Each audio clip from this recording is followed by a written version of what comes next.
Move over, Serena Williams. It's time for Christine Blasey Ford to play the victim card due to an offensive editorial cartoon?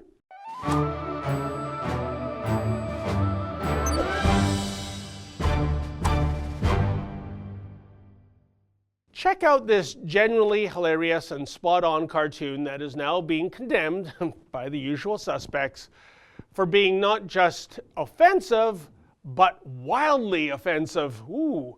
The cartoon depicts Ford making a series of ridiculous demands to the Senate Judiciary Committee. This includes her request for roses, sparkling water, and a bowl of green M&Ms. The news peg, of course, was based on Ford's conditions a while back, many of them outrageous in terms of having her testify against U.S. Supreme Court nominee Brett Kavanaugh. According to that paragon of virtue known as Vice, the outcry to the cartoon was swift.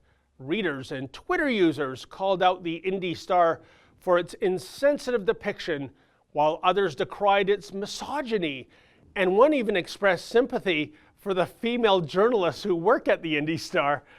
Yeah, apparently this cartoon is misogynistic because it makes fun of a sexual abuse victim, even though none of Ford's allegations have been proven in a court of law.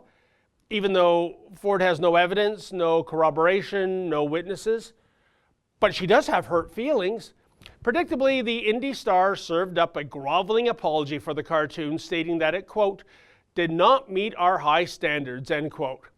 The Indy Star also pointed out that the Ford cartoon was run next to another cartoon that, quote, presented an opposing view, end quote. But that's the rub, isn't it, folks? As much as the left adores diversity, they don't very much care for diversity of thought. So even presenting both sides of a story as offside? Well, so much for that First Amendment thingy. Alas, throwing their editorial cartoonists under the bus stands in sharp contrast to how the Melbourne, Australia-based Herald Sun handled outrage in certain quarters over its supposedly offensive cartoon depicting the Serena Williams meltdown last month at the US Open. Naturally, because the subject matter was both female and black, this cartoon was decried as being not only misogynist, but racist as well. Check out this tweet of outrage from Reverend Jesse Jackson, who stated, quote, this despicable cartoon tried and failed to diminish the greatness and grace of Serena Williams. Racism in any form is unacceptable, end quote. Yeah, this coming from a huckster who once referred to New York City as Hymietown. But not only did the Herald Sun defend the cartoon and its cartoonists, they actually reprinted the illustration as part of a collage on the front page a few days later. Take that, snowflakes. Clearly, the Herald Sun, unlike the Indy Star, has a measure of testicular fortitude.